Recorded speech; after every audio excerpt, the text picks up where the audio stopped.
Morning, welcome back to my channel. চলে আসলাম আরও একটা নতুন ঝকঝকে ব্লগ নিয়ে। সকালবেলা উঠে স্নান, পুজো, এমনকি সব কাজ হয়ে গেছে। মানে সকালে সব কাজ সেরে এই জাস্ট ওপরে আসলাম।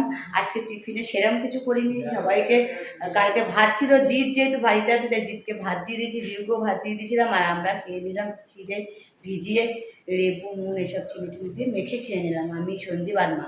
তো যাই হোক, আজকে আর সেরকম কিছু রান্না করার নেই, কারণ রান্নাতে শুক্তো ডাল মোটামুটি আছে গতকালের। তো আজকে ভাবছি শুধু পালং শাক করবো। আর আজকে পালং শাক করার একটাই কারণ আর জিৎ বাড়িতে আছে, রিউ বাড়িতে আছে, এরা একদম শাক সবজি এগুলো খেতে চায় না। তো ভাবছি ওদেরকে খাওয়ানোর জন্য আজকে, ওরা যখন সবাই আছে তা আমরা তো খাই সব সময়, আর জিৎ বিশেষ করে বাড়িতে থাকে না। তো সেই জন্য আরও ওই পালং শাকটা করছি যাতে ওদেরকে একটু একটু খাওয়ানো যায়, ওরা একদম সবজি খেতে চায় না। তো তো চলো নিচে যাই, এখন সবজিগুলো কাটতে হবে। তো ভাবছি মাকে একটু বলবো কেটে দিতে, সবজিটা কাটা কাটা হয়ে গেলে তার রান্না করতে সময় লাগবে না। তো চলে আসলাম নিচের ঘরে, এসে পালং শাকটা মাকে বললাম কেটে দিতে। তো মা কাটছে পালং শাক। তো চলো তোমাদেরকে একবার দেখিয়ে দিই। ওই যে মা পালং শাক কাটছে, দেখতে পাচ্ছ বসে নিচে। মা পালং শাকটা কেটে দিলে একবারে পালং শাকটাও বসিয়ে দেবো, সাথে ভাতটাও একবারে বসিয়ে দেবো। তো সেরকম তো আজকে কিছু করার নেই, একদিকে পালং শাক একদিকে ভাত বসিয়ে দেবো। আর আকাশে খুব মেঘ করেছে, পুরো অন্ধকার। তোমাদের এখান দিয়ে তোমরা বুঝতে পারবে না, ছাদে গেলে তোমরা বুঝতে পারবে কতটা মেঘ করেছে। তো চলে এসেছি ছাদে, দেখতে পাচ্ছ এরকম বৃষ্টি শুরু হয়ে গেছে। আসার সাথে সাথে মেঘ করেছিল এতক্ষণ, কিন্তু এখন বৃষ্টি শুরু হয়ে গেছে। তো চলো আর বেশি উপরে থাকা যাবে না, ভিজে যাবো। নিচে গিয়ে তোমাদের সঙ্গে কথা বলছি। কি বৃষ্টি হচ্ছে, একদম পুরো ধোঁয়া হয়ে গেছে বৃষ্টিতে, পুরো অন্ধকার। তোমাদেরকে ছাদ দেখাতে গেলাম, ব্যাস একদম পুরো মুষলধারা নেমে গেল। তো প্রচণ্ড জোরে বৃষ্টি নেমে গেল। তোমাদেরকে ওপরে দেখাতে গেছিলাম কতটা মেঘ করছে, কিন্তু বৃষ্টি একদম ঝমঝমিয়ে নেমে গেল। তো যাই হোক, আজকে আমার সেরকম কোনো কিছু কাছাকুচি নেই। গতকাল মানে বেশিরভাগটাই কেচে টেচে সব শুকিয়ে গেছে। তো এখন শুধু রেগুলার যেগুলো পরি সেই সব জামা কাপড় হাতে, তো সেটাও আমার আজকে মেলা হয়নি, বাথরুমে পড়ে আছে। তো এটা ভাবছি বৃষ্টিটা এক হয়ে যাক, হলে আবার নিশ্চয়ই রোদ তো উঠতেও পারে, তো তখন মেরে দিয়ে আসবে। এই জন্য এখন আর মেরলাম না। তো চলো নিচে গিয়ে এবার রান্নাবান্না করি। মার হয়তো কাটাকুটি হয়েও গেছে, এবার যাওয়া যাক, রান্নাটা কাটি করে সেরে।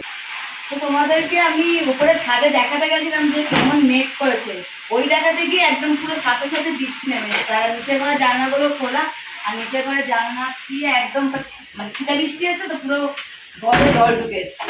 তো এখন এই জন্য জানলাগুলো আগে বন্ধ করে দিলাম, মানে এতটা জোরে বৃষ্টি আর বুঝতে পারিনি। আর এদিকে দেখো চায়ের কাপ এখনো পড়ে আছে, এমনি মোটামুটি সব বাসন মাজা হয়ে গেছে। চায়ের কাপগুলো ধোবো, তারপরে রান্না বসিয়ে দেবো। চলো একবার রান্না সেরে একবারে উপরে যাবো। আজ তো ভেবেছিলাম যে রান্না সেরে ওপরে আসবো, কিন্তু রান্না সেরে ওপরে আসলাম না, কেন একে পাওয়া যায় না বাড়িতে।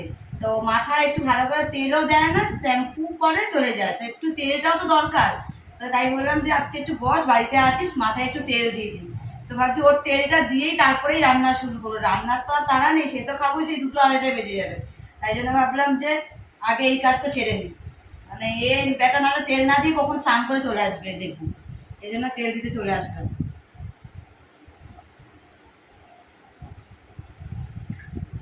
আরাম খাচ্ছে মার কাছে বসে বসে। তো চলে আসলাম নিচের ঘরে রান্না করতে।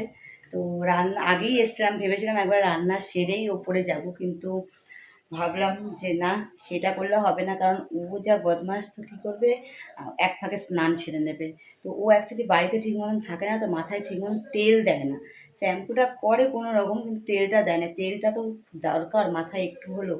তো সেই জন্য আজকে একটু সুযোগ পেয়েছি, তো ভাবলাম যে না, ভালো করে ওকে একটু তেল দিয়ে দিই, তেল মাসাজ করে দিই।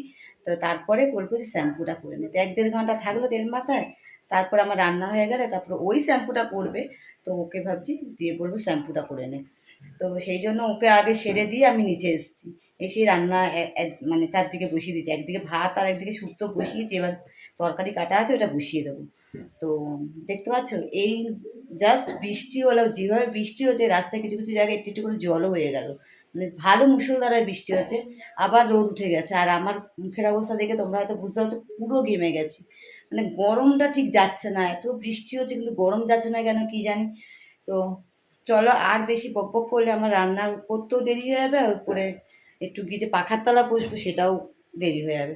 চলো ঝটঝট করে রান্নাটা সেরে, দিকে ভাত বসিয়ে দিয়েছি একদিকে ইন্ডাকশন ওভেনে ভাতটা বসিয়েছি। আজকে অনেকদিন পর ইন্ডাকশন ওভেনটা চালানো হলো।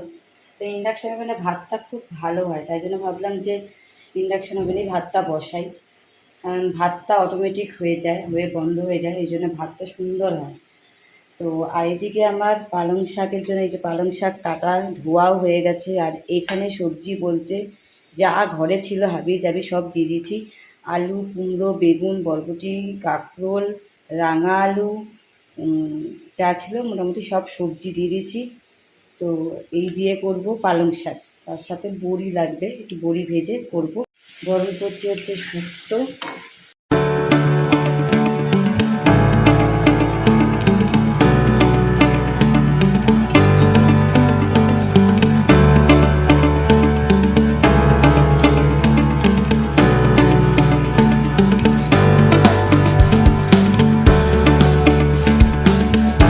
তো আমার রান্নাঘরের কাজ একদম হয়ে গেছে। রান্না করে একেবারে দেখতে পাচ্ছ রান্নাঘর পরিষ্কার করে বাসন মেজে এমনকি ঘরও মোছা হয়ে গেছে।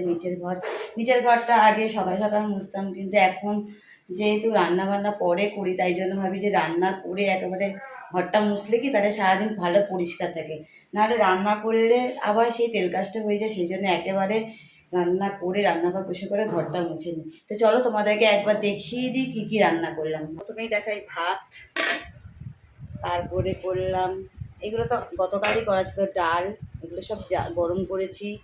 এই যে শুক্তো, আর আজকে শুরু করেছি হচ্ছে এই যে পালং শাকটা, আর হচ্ছে সোয়াবিনও ছিল। তাহলে বুঝতে পারছো কত কিছু ছিল। তো এত কিছু পরেও আমাকে এই পালং শাকটা করতে হয়েছে। ছাদে দেখতে পাচ্ছ খুব জোরে বৃষ্টি হচ্ছিলো, তারপরে দেখো রোদ। তো নিচ থেকে কাজ সেরে একেবারে উপরে চলে এসেছিলাম, তখন স্নান করে আর জামা কাপড় মেলা হয়নি। তো এখন ধুতে বললাম কি জামা কাপড়গুলো মেলে দে। তো ও মেলছে, আমি ধুয়ে রেখেছি। ওর জামা কাপড় ও ধুয়েছে, আমারটা আমি দিলাম, ধুয়ে এক এক করে সব মেলে দিচ্ছে। আপাতত এই রোদে শুকিয়ে যাবে। আর দেখতে পাচ্ছ কেমন আওয়াজ হচ্ছে, এই যে ফ্ল্যাটটা হচ্ছে না, সারাদিন ঘর মানে মাথা খারাপ হয়ে যাচ্ছে। শুতে বসতে মানে কোনো কিছুই মানে শান্তিতে করতে পারছি না। তো আমরা দেখতে পাচ্ছি সবাই খেতে চলে এসেছি। এদিকে মা রিউ বসেছে আর আমি এখানে, আর নিচে সঞ্জীব আর জিৎ নিচেই বসেছে। তো সঞ্জীব বলতে নিচে বসে খেতে বেশি মজা, তাই ওরা দুজন নিচে আর আমরা উপরে। খেতে কত ভালো হয়েছে, তাই না? তো গুড ইভিনিং, এখন বাজে বিকেল 5টা। তো দুপুরবেলা খেয়ে দিয়ে এসে আর শুইনি, একটু ফোন দেখছিলাম বসে বসে। ফোন নিয়ে ঘাটাঘাটি করার পর এখন দেখতে পাচ্ছ অন্ধকার হয়ে গেছে বৃষ্টির জন্য। পুরো মানে সারাক্ষণ সেই যে বৃষ্টি, মানে আবার শুরু হয়েছে। দেখলে তখন দুপুরবেলা মেললাম, মানে 1 ঘন্টাও হয়নি, মানে আবার মানে বৃষ্টি শুরু হয়ে গেছে। আর অন্ধকার পুরো যাচ্ছে দিকে দেখো সব মেলা। আরও বাকি যেগুলো মেলে এসছে উঠবো, আর সেগুলোও ছাদে রয়েছে, সেগুলো আর তুলে কোথায় মেলবো। এদিকে মার এই জানলায় রয়েছে মার নাইটি, ওইখানে রয়েছে সঞ্জীবের মানে প্যান্ট, সে তার দিকে মেলা রয়েছে। ভাবছি একেবারে পরে মেলবো। আর জিত দেখতে পাচ্ছি শুয়ে পড়েছে রাতে, তো একটু আগেই শুলো।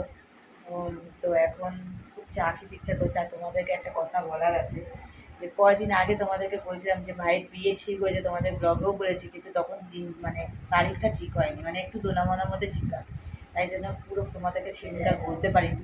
কিন্তু এখন মোটামুটি আমাদের একদম ফাইনাল হয়ে গেছে, ডেট, মাস, কোন মাসে হচ্ছে সব ঠিক হয়ে গেছে। তো সেটা তো তোমাদেরকে বলবো, তার আগে একটু চা দাও। এখানে পুজো দিতে চলে এসেছি, দেখতে পাচ্ছি আমার পুজো দিচ্ছি। তো দিউকে বলেছি তুই চা কর আর আমি পুজো। তো আমার এদিকে সন্ধ্যে দেওয়া হয়ে গেছে। তো ওইদিকে দিউ গেছে নিচে চা করতে।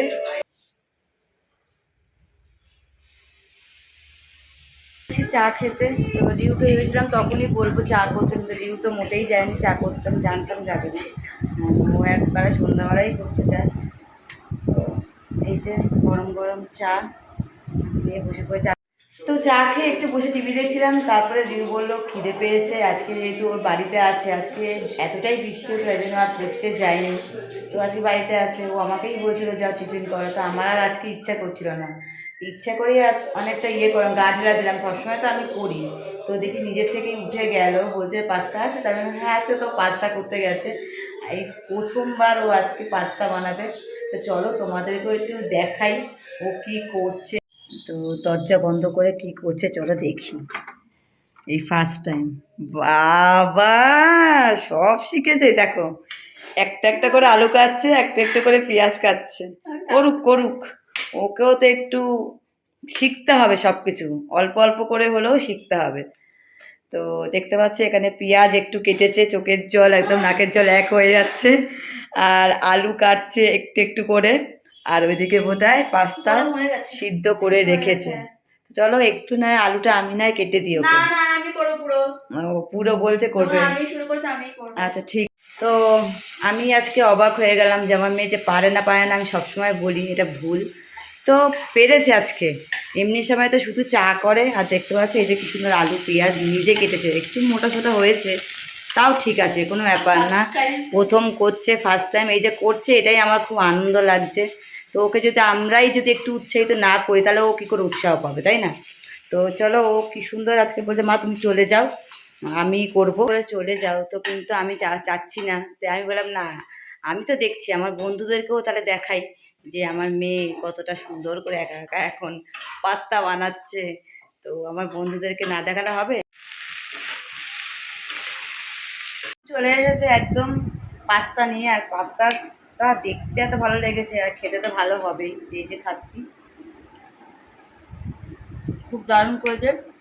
নুন সব কিছু, সস সব কিছু একদম প্রমাণ মানে ঠিকঠাকভাবেই দিয়েছে। প্রথমবার করে ফার্স্ট পেয়েছে তো যাই হোক, তোমাদের যেটা বলবো বলবো করে এতক্ষণ ধরে বলিনি। তো কথাটা হচ্ছে আমার ভাইয়ের বিয়ে ঠিক তো হয়েছে তোমরা জানি, কিন্তু কবে হয়েছে সেটা তোমরা জানতে না। তো 10ই ডিসেম্বর ওর বিয়ে ঠিক হয়েছে, 10ই ডিসেম্বর বিয়ে, আর 12ই ডিসেম্বর হচ্ছে ওর বউ ভাত। তো এটা হচ্ছে মানে বাংলা মাস হচ্ছে অগ্রহায়ণ মাস। যাই হোক, বাংলা মাসের ডেটটা আমি বলতে পারবো না, কিন্তু অগ্রহায়ণ এটা জানি। তো ইংরেজিটা তোমাদের বলে দিলাম। তো সবাই খুব মজা করছে এই নিয়ে। তো একটা চিন্তা শুরু রয়ে গেছে, যেহেতু বাবা এখন নেই, বাবা যদি থাকতো তাহলে আমাদের এতটা চিন্তা থাকতো না। একটা বড় কাজ বিয়ে, তো এইটা একটা অনেক বড় কাজ, তো সেই জন্য একটু টেনশানে আছি আমরা। তো যাই হোক, সব কিছু ঠিকঠাক হয়ে যাবে। তো দিতে হবেই যখন ভাইকে বিয়ে, তো দিয়ে দিচ্ছে, আর বেশি লেট করছি না। আর মাও সেরকম এখন, আর বাবা মরে যাওয়ার পর মাও খুব একটা সুস্থ থাকে না, একটা না একটা লেগেই থাকে অসুস্থ, মানে একটা না একটা লেগেই আছে। তো তাই ভাবছি ভাইয়ের বউ থাকলে কি মার সাথে সবসময় থাকবে, তাহলে আমাদেরও একটু চিন্তাটা কমবে। তো এই ভেবে আর দেরি করলাম না, তাই খুব তাড়াতাড়ি ভাইয়ের বিয়েটা দিয়ে দিচ্ছি। তো অনেক কাজকর্ম আমাদের আছে, করতে হবে। তো ওদিকে ছোটো বোনের পর ওরা ওদিকটা সামলাচ্ছে, বাড়ি ভাড়া ঠিক হয়ে গেছে, এমনকি রান্নাবান্না কী কী হবে সেগুলোও কথা বলছে আমার ছোটো বোনের পর। তো ওদিকে রয়েছে বলে ও ওদিকটা সেরে নিচ্ছে, আর আমরা পরে 3 বোন একসাথে হয়ে সব কেনাকাটা করব। আর ফোনে ফোনে যোগাযোগ তো হচ্ছেই, তারপরে নিমন্ত্রণ অনেক কিছুই আছে, তো সবই তোমাদের সাথে শেয়ার করব। তো চলো আজকের মতো ব্লগটা এতটুকুই রাখছি। যদি কিছু ভালো লেগে থাকে তাহলে লাইক কমেন্ট শেয়ার অবশ্যই করবে। আর যারা যারা এখনও পর্যন্ত চ্যানেলটা সাবস্ক্রাইব করেন তাদেরকে বলছি প্লিজ প্লিজ প্লিজ সাবস্ক্রাইব করে দিও। আজকের জন্য গুড নাইট, টাটা।